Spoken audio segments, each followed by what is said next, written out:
본 내용이 더 짧지 않을까 싶은데 사실 저 디자인 디테일 소개해드리는 것도 뭐 본 내용 중에 하나니까. 일단 프랭크 네이저 선수 재계약부터 보고 넘어갑시다.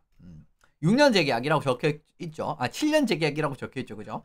그리고 이제 659만 달러의 셀러리 캐피트, 그러니까 연평균은 659만 달러입니다. 생각보다 큰 규모로 이제 재계약을 했는데, 예, 여기에 대한 좀 생각을 말씀을 드리고자 합니다. 7년 4,620만 달러고요. 이제 연평균을 이제 굳이 이제 따져보시면, 저건 이제 이 반올림을 한 거고, 아까 그 숫자는 659999991 이렇게 나옵니다. 그러니까 이제 마지막에 91이 딱 들어가죠. 이제 보시면은 이제 선수들이 자신의 계약을 이렇게 좀 등번호라든가 이제 자신들의 이런 뭔가 아이덴티티를 조금 투영시키려고 하는, 그러니까 계약에서도 투영을 하려고 하는 그런 친구들이 가끔씩 있어요. 근데 이제 그 시각에서 바라보시면 맞고요. 실제로 프랭크 네이저 선수가 미시건 대학교 재학 시절에도 91번이었습니다. 그리고 이제 시카고 블랙호크스에서도 91번을 달았기 때문에 결국 이제 요 부분이 투영이 돼 있다. 그래서 실제로 보시면 이제 크로스비 같은 경우에도 8월 7일 날 태어났기 때문에 실제로 주니어 때도 87번을 달았고, 그리고 87년 8월 7일생이죠. 그래서 이제 계약도 계속 이제 870만 달러 연평균 딱 잡히게 계약을 하거든요.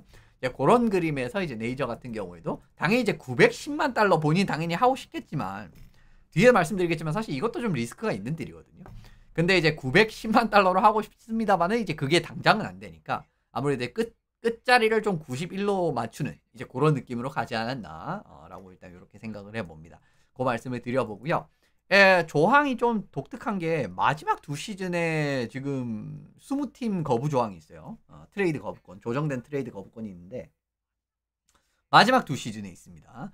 이제 그런 과정이기 때문에 어느 정도는 챙겨준 부분이라고 할 수가 있겠죠. 이제 그렇게 이제 말씀을 드리고요. 호크스 역시나 계약을 한 이유는 앞으로의 성장이 확실하다고 생각했다고 보시면 좋습니다. 그러니까 프랭크 네이저가 앞으로 정말 큰 선수로 성장할 게 믿어 의심치 않는 상황이다 라고 바라보시면 좋습니다. 그래서 이제 그 부분을 말씀을 드리는데, 실제로 지난 시즌 기록 같은 부분이 나쁘지가 않았었죠. 지난 시즌 AHL 같은 경우에는 거의 최고의 선수임을 증명을 하는 느낌으로서의 경기력이 나왔고, 경기당 1포인트 이상 찍었었습니다. 그리고 이제 시카고에서는 53경기에서 12골 14어시스트 나쁘지 않았었죠. 루키 선수 어떻게 보면은 1군 프로 첫 시즌에 이 정도면은 사실 그렇게 나쁜 건 아니거든요. 경기당 0.5포인트 정도 되는 수준인데, 실제로 이제 이런 부분, 그러니까 시카고가 왜 그러면은 대체 확실한 믿음을 가졌는가, 그걸 좀 생각을 해봐야 되잖아요. 근데 전반기보다 후반기가 조금 더 좋아졌습니다. 일단 말씀을 드리면 지금 이제 네이저 선수가 첫 2월 포네이션스 토너먼트 이전까지는 4골 6어시스트였었거든요. 근데 포네이션스 토너먼트 이후에는 8골 8어시스트 좀 올라갔죠. 큰 차이는 아니지만 어쨌든 좀 올라간 부분을 확인을 하실 수가 있고요. 경기 숫자는 거의 비슷하더라고요. 그러니까 이제 전반기랑 후반기랑 거의 차이가 없었습니다. 왜냐면 시즌 초반을 이제 록포드에서 좀 보냈기 때문에 거의 차이가 없었다라고 말씀을 드리기 때문에, 결과적으로 바라봤을 때는 후반기 때 생산력이 더 올라갔다는 측면에서 좀 믿음을 얻지 않았나라는 생각이 들고요. 그리고 월드 챔피언십에서 상당히 좋았었죠. 지난 시즌 이제 10경기에서 6골 6어시스트 12포인트나 올리게 되면서 지난 시즌 미국의 정말 93년 만에 우승이었습니까? 93년 만에 우승에도 굉장히 큰, 어떻게 보면은 도움을 줬다라고 바라보시면 좋습니다. 물론 이제 1960년에도 이제 미국이 월드 챔피언십 우승이라고 기록이 돼 있지만, 그거는 이제 올림픽이랑 같이 이제 치러진 대회이기 때문에 단일 월드 챔피언십이라고 좀 보기는 어렵거든요. 그래서 이제 그때 이제 30년대에 우승한 게 마지막이라고 바라보시면 좋은데, 어쨌든 올해 정말 93년 만에 월드 챔피언십 미국이 이제 차지를 하는데 도움을 준, 또 큰 도움을 준 자원이기 때문에, 물론 이제 토너먼트 라운드에서는 조금 조용했었는데, 어쨌든 정규 라운드도 중요하지 않겠습니까? 그죠? 3경기에서 2포인트였나 1포인트였나 어쨌든 그랬던 것 같습니다. 토너먼트 라운드에서는. 일단 어쨌든 그 부분 말씀을 드리게 되고요. 측정치, 스피드, 활동량 이런 부분도 준수했었습니다. 탑 스피드, 그리고 이제 10%대 다 들어가게 되고, 활동량까지 왕성하게 이제 찍는 모습을 보여주게 되면서 상당히 안정적인 자원으로서 이제 시카고 에게 이제 믿음을 주는 그런 경기력을 보여줬다라는 거죠. 그러면서 이제 결국은 이제 베다르랑 네이저, 이제 이렇게 제 생각엔 어린 센터진을 구축하고자 하는 생각이 있지 않나라고 생각을 합니다. 그리고 이제 1라인 센터를 베다르, 2라인 센터를 네이저 이제 이런 식으로 가면서 어린 센터진을 구축을 할 거라고 보고 있고요. 근데 이제 다만 위험하다라고 느껴지는 부분이 없지는 않은데 일단 기간 자체가 좀 길게 설정이 됐다라는 거. 그리고 이제 지난 시즌보다 이거 이제 좀 적다가 잘렸는데 이제 지난 시즌보다 더 성장하지 않을 수도 있거든요. 사실 아까도 말씀드렸지만은 NHL에서 경기당 0.5포인트를 하는 거는 쉽지가 않아요, 생각보다. 굉장히 쉬운 일이 아닙니다. 근데 그런 과정에서 어떻게 보면은 생각보다 왜냐하면은 올해 0.5포인트 했으니까 내년에 0.75, 1포인트, 1.25 이렇게 갈 것 같이 생각을 하지만 그런 생각을 할 수도 있지만 그렇게 갈 수가 없단 말이에요. 이런 과정에서 만약에 이제 지난 시즌에 보여줬던 게 정말 한계치에 가까운 느낌이라고 한다면 그건 이제 까봐야 할 수가 있는 부분 아니겠습니까? 그러면 좀 위험할 수 있다고 말씀드립니다. 일반적으로 엔트리 레벨 계약 만료가 되게 되는 그림이 아직 만료는 안 됐습니다. 올해까지 엔트리 레벨 계약이에요. 근데 이제 성장의 추이라든가 이제 그런 부분을 고려해서 3년 정도 브릿지 딜을 계약하는 게 일반적이거든요. 그러니까 이제 금액 자체는 지금 네이저 선수가 받는 금액을 준다라고 해도 한 3년 정도로 이제 좀 징검다리 계약을 딱 쳐서 넘어가면은 예를 들면은 이 선수가 조금 플루크성의 활약이었다라는 게 증명이 돼서 조금 가라앉는 모습이 돼도 팀 입장에서 조금 손해를 줄일 수가 있고요. 물론 이제 요 계약을 선택을 하면은 요 계약이 끝났는데 만약에 정말 최고의 시즌을 보냈다. 아까 이제 제가 말씀드렸던 것처럼 뭐 포인트 생산력이 계속 올라간다. 그런 느낌이 되면은 그때는 좀 골치 아파집니다. 왜냐면 계약 금액이 확 커지기 때문에. 근데 어쨌든 그렇지 않을 가능성이 훨씬 더 크기 때문에 뭐 당장 이제 뭐 대표적인 예시는 뭐 지그레스 같은 선수 예시를 들 수가 있겠죠. 그래서 브릿지 딜을 하는 게 일반적인데 그렇지 않았다라는 거고 그냥 7년 계약 바로 잡았다라는 거고요. 만약에 0.5포인트 수준이 계속 유지가 될 경우에는 리스크가 좀 있다라는 겁니다. 그러니까 이제 아까도 말씀드렸듯이 성장하지 못하고 좀 제자리 걸음 같은 느낌이 되면 그때는 좀 위험할 수 있다라는 거예요. 그리고 또 하나의 좀 아쉬운 부분은 지금 이제 1, 2라인 센터를 결국 이제 베다르랑 네이저로 가지 않을까라고 생각을 하는 건데 둘 다 사이즈가 너무 작습니다. 178에 84kg 정도 되는 어떻게 보면 NHL 평균보다도 사이즈가 못 미치는 그림이 나오는데 사실은 요즘 또 이제 플로리다 경기 때도 보셨겠지만 이 사이즈가 또 피지컬 하키 사이즈가 이제 위시가 되는 이런 하키가 얼마나 효율적으로 먹힐 수 있는지가 계속 증명이 되고 있어요. 사실 플레이오프 같은 무대에서는 계속 증명이 되고 있거든요. 근데 이제 그런 부분에서는 경쟁력이 좀 적어질 가능성이 있다라는 거예요. 만약에 앞으로 베데르랑 네이저가 1, 2라인 센터로 간다라는 그런 가정을 세웠을 때는요. 그리고 둘이 페이스오프 성공률도 굉장히 좋지 않습니다. 38.3%, 44.6%. 아주 처참합니다. 이제 이런 그림이기 때문에 물론 이제 리그 들어온 지 얼마 안 됐기 때문에 점점 요 페이스오프는 사실은 그 처음 들어온 선수들이 좋은 케이스는 잘 없어요. 애지간하면 잘 없습니다. 그런데 그래도 30%대는 사실 좀 심하고요. 뭐 네이저 같은 경우에는 뭐 점점 이제 좀 수련을 하면 좀 좋은 그런 그림이 나올 수 있지만 어쨌든 페이스오프에서의 약점, 피지컬에서의 약점 이런 부분은 장기적으로 좀 리스크는 있다라고 말씀을 드립니다. 물론 리턴이 적은 건 아니에요. 그러니까 이제 리스크가 큰데 리스크가 크면은 보면 이제 가끔 보면은 하이 리스크 로우 리턴 막 그런 팀들도 가끔씩 있잖아요. 그런 계약을 하는 팀들도. 근데 보시면은 뭐 하이 리스크 하이 리턴까지는 아닌데 어쨌든 리스크는 한 중간 정도는 있고 그 다음에 이제 뭐 잘 되면 굉장히 잘 될 가능성도 있습니다. 실제로 전성기 진입 라이시에 큰 폭으로 성장. 아까 이제 말씀드렸던 순차적으로 이렇게 그냥 이제 성장을 하게 된다라고 하면은 굉장히 염가로 쓸 수 있는 상황이 나올 수도 있어요. 그러니까 이제 장차에 예를 들면은 네이저 선수가 점점 성장을 해서 경기당 한 1포인트 찍는 수준으로 앞으로 한 2년 내에 그 정도 진입을 하잖아요. 그러면은 엄청난 염가 계획이 될 가능성이 높습니다. 그 말씀을 드리는 이유는 역시나 향후 차지하는 캡, 그죠? 앞으로의 캡은 지금 점점 가파르게 올라갈 거다라는 이야기가 있고요. 실제로 네이저 선수의 계약이 시작되는 해에 26-27 시즌에 네이저 선수의 계약, 저 660만 정도 되는 계약은 전체 캡의 6.3% 그리고 그 다음 년이 되면 5.8% 계속 낮아질 거란 말입니다. 근데 1, 2년 내로 정말 1포인트급으로 성장을 하잖아요. 그죠? 그러면은 엄청나게 낮은 금액으로 좋은 선수를 길게 쓸 수 있는. 왜냐면 저거 2년 끝나도 앞으로 5년이 더 남아 있습니다. 계약이. 그런 그림이 되기 때문에 뭐 리스크를 짊어질만은 하지만 어쨌든 무조건 잘 풀릴 가능성이 보장된 계약은 아니다. 라고 말씀드리고 요약을 드리는 게 조금 더 합리적이지 않나 싶습니다. 이제 그렇게 이제 말씀드리고 넘어가고요. 스펜서 나이트도 이제 계약을 했죠. 요건 이제 엊그저께 있었던 계약인데 보시면 3년 계약입니다. 583만 달러 뭐 요 정도이기 때문에 지금 이제 셀러리 캡 한 인상분 좀 반영이 된다라고 하면은 예전에 플랫 캡 기준으로는 한 500만 정도 수준의 계약이라고 보셔도 그렇게 틀린 말은 아닌 것 같아요. 그래서 어쨌든 나이트 선수 요 계약을 한번 보고 넘어가실 텐데 여기도 이제 숫자는 왜 이런 식으로 하는지 모르겠습니다. 나이트는 일단 이제 총액은 1750만 달러고요. 연평균은 583만 3333 뭐 이제 이렇게 잡혀 있더라고요. 어쨌든 여기도 이제 굉장히 좀 독특하게 숫자를 떨어뜨려 놨다라고 일단 말씀을 드리는 부분이고요. 제가 이제 스펜서 나이트 같은 경우에는 3회 왜 좀 연연하는지 거기까지 잘 모르겠습니다. 거기까지 잘 모르겠어요. 일단 이제 이렇게 말씀을 드리고 일단 이 선수는 공백기가 있었죠.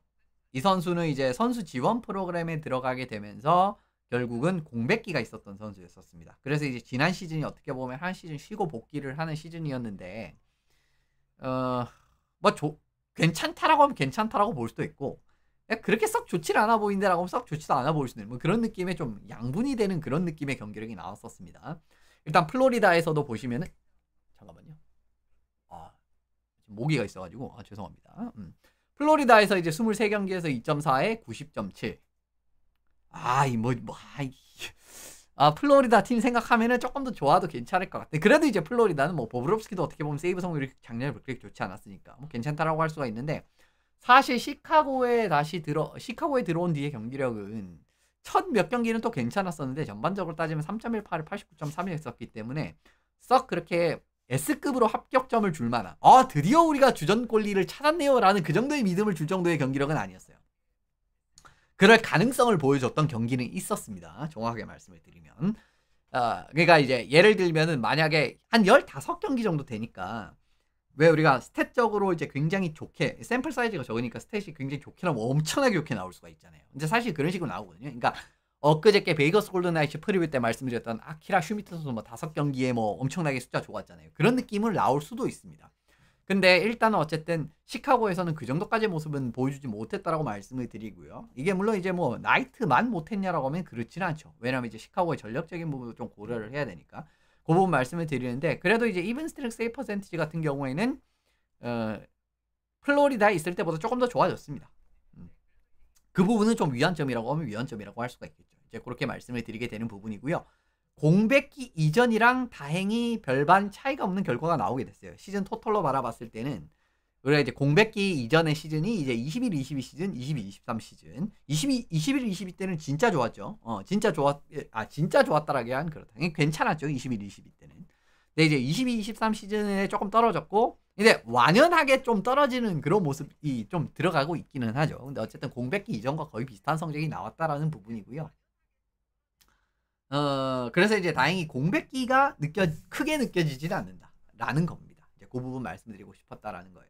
근데 리스크가 큰 계약이냐? 아까 이제 네이저 같은 경우 좀 리스크가 이제 결국은 비용적인 부분도 그렇지만은 기간적인 측면에서 제가 그런 부분 말씀드렸지 않습니까? 근데 이 계약은 사실은 리스크가 큰 계약은 아니에요. 근데 주전급 정도로만 해주게 된다라고 하면은 충분히 괜찮은 계약입니다. 그냥 나쁘지 않은 계약이에요. 그렇게 말씀을 드리고 참 한 600만 달러 정도 수준으로 연평균이 들어가잖아요. 근데 이제 1A 1B 이 1A 1B가 결국은 주전급 골리를 이렇게 좀 컨디션이라든가 그 다음에 이제 요즘에 폼이라든가 이런 거에 맞춰가지고 쓰는 기용법을 이제 1A 1B라고 이렇게 이 영미권에서는 좀 짧게 표현을 하거든요. 근데 1A 1B 옵션을 만약에 시카고가 가동할 수 있다라고 하면은 600만 달러 정도 쓰는 거는 물론 이제 골리에 그냥 한 600만 달러 정도 주전 골리에 그냥 주전 골리에 한 600만 정도 박는 게 그냥 일반적으로 괜찮아 보이긴 하지만 1A 1B 쓰면은 한 600만 정도 되는 선수 2명 정도 쓰면서 번갈아 가면서 쓰는 그런 느낌으로 플랜을 전환을 해도 괜찮습니다. 만약에 스펜서 나이트 선수가 정말 이 선수도 사실은 드래프트 될 때라든가 플로리다에서의 모습이라든가 생각을 하면은 그 누구도 의심치 않았던 NHL의 확고한 주전 골리가 될 수 있을 제목이었었거든요. 근데 애석하지만 지금은 그런 모습을 보여주지 못하고 있잖아요. 그렇죠? 그러면서 이제 결국 어떻게 보면 또 트레이드도 된 거고 물론 이제 세스 존스를 영입하기 위함이기는 했는데 트레이드가 근데 정말 확고한 믿음이 있었다라고 하면 보브롭스키 계약이 사실 내년에 끝나기 때문에 스펜서 나이트를 놓지 않았어야 되거든요.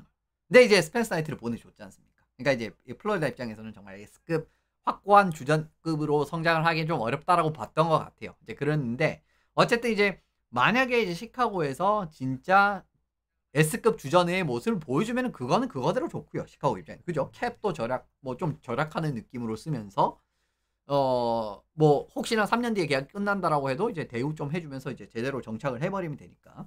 근데 만약에 그렇지 않다라고 하더라도, 그러니까 이제 아까 이제 제가 좀 성적이 생각보다 좋지 않다, 그죠? 좀 답보하고 있다 이런 느낌 말씀을 드렸잖아요. 근데 그냥 이 정도 찍는다라고 해도요. 만약에 1A, 1B 옵션으로 그냥 스펜서 나이트 혼다로는 안 되겠다. 그러면 스펜서 나이트 비슷한 급이나 조금 더 좋은 급으로 한 명 데려오면서 1A, 1B를 쓰자 이렇게 전환을 해도 괜찮아요. 시카고 입장에서는. 예. 이제 그런 그림이 있기 때문에 리스크가 적다라고 말씀을 드리는 거고요. 그리고 만약에 이제 경기력이 올라오지 않는다라고 하더라도 시카고에 좀 괜찮은 백업 골리 자원들이 좀 있는 편이죠. 뭐 세드로 블론 같은 경우에도 지난 시즌 조금 가능성을 보여줬고, 그리고 이제 드류 커메소 그리고 아담 가얀 이런 선수들이 굉장히 괜찮은 자원들입니다. 실제로 커메소 같은 경우에도 A급 주전 골리로서의 포텐이 있다라고 보시는 분들이 상당히 많은 자원이고요. 지난 시즌 뭐 록포드에서도 성적이 좋았죠. 그리고 이제 가얀 선수 같은 경우에는 이제 미네소타 둘루스 대학교에서는 성적이 그렇게 좋지는 않았었는데 이 선수 성장 상한치는 꽤 이제 평가를 받는 꼴리이기 때문에 행여 스펜서 나이트가 만약에 이제 앞으로 한 4시즌 정도 더 보는 거 아니에요. 그죠? 올 시즌 포함해서 이제 3시즌 해가지고 4시즌 정도 더 본다라고 봤을 때 행여 정말 만족스러운 활약을 펼치지 못한다라고 하더라도 시카고 입장에서는 밑에 올라올 애들이 일단 있다. 그리고 이제 뭐 행여 안 되면 또 아까 말씀드린 1A, 1B로 전환을 한다라든가 아니면 뭐 주전급 골리를 한 명 더 FA에서 데려온다라든가 그런 식으로 가도 뭐 크게 나쁠 건 없습니다. 그렇게 말씀을 드리고요. 시카고가 어쨌든 28, 29 시즌 이후로 계약되는 자원들이 한두 명씩 생기고 있습니다. 28, 29 시즌이라고 하면 앞으로 좀 먼 미래죠. 엄청나게 먼 미래는 아니지만 그래도 한 3, 4년 뒤는 하잖아요. 근데 보시면 이제 도너토라든가 스펜서 나이트 같은 선수들 3년 뒤에 3년, 4년 계약하면서 28, 29 시즌까지 잡혀있고, 그리고 이제 블라식 같은 경우에도 29, 30 시즌까지 잡혀있고, 프랭크 네이저 32, 32, 33 시즌까지 잡혀있지 않습니까? 이런 느낌으로 이제 팀의 줄기를 형성하는 핵심 재계약자들이 한두 명씩 생길 거거든요. 당연히 베다르도 꽤 큰 계약으로 제 생각에는 뭐 그냥 지금 네이저를 이렇게 대우해줬으면 제 생각에는 무조건 7, 8년 계약 갑니다. 간다라고 봐야 돼요. 이제 그런 그림으로 이제 이렇게 핵심 자원들. 지금 바라보시면 네이저도 2라인 센터고, 뭐 베다르도 결국 1라인 센터로 자리 잡을 거고, 블라식 같은 경우에는 이제 1라인급 수비 페어로서의 좋은 모습을 보여주는 자원 아니겠습니까? 그러니까 이렇게 이제 핵심 자원들이 하나둘씩 이렇게 퍼즐이 맞춰지고 있으니까 앞으로 어떻게 좀 장기 플랜을 시카고가 만들어갈지 한번 지켜보시면 좋을 것 같습니다. 어쨌든 오늘은 이렇게 이제 좀 짧은 계약 소식으로 마무리를 지으면 좋을 것 같고요. 앞으로 당분간은 좀 이런 식으로 준비를 하도록 하겠습니다. 뭐 이렇게 준비를 하면 사실은 시간이 별로 안 걸리기 때문에 조금 더 자주 찾아봬도 괜찮을 것 같고요. 그죠?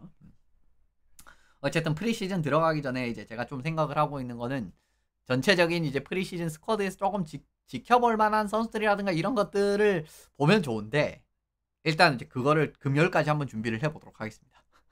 금요일까지 한번 준비를 해보도록 하겠습니다. 어쨌든 그렇게 말씀을 드리면서 오늘 내용을 마무리 지어보도록 하겠습니다.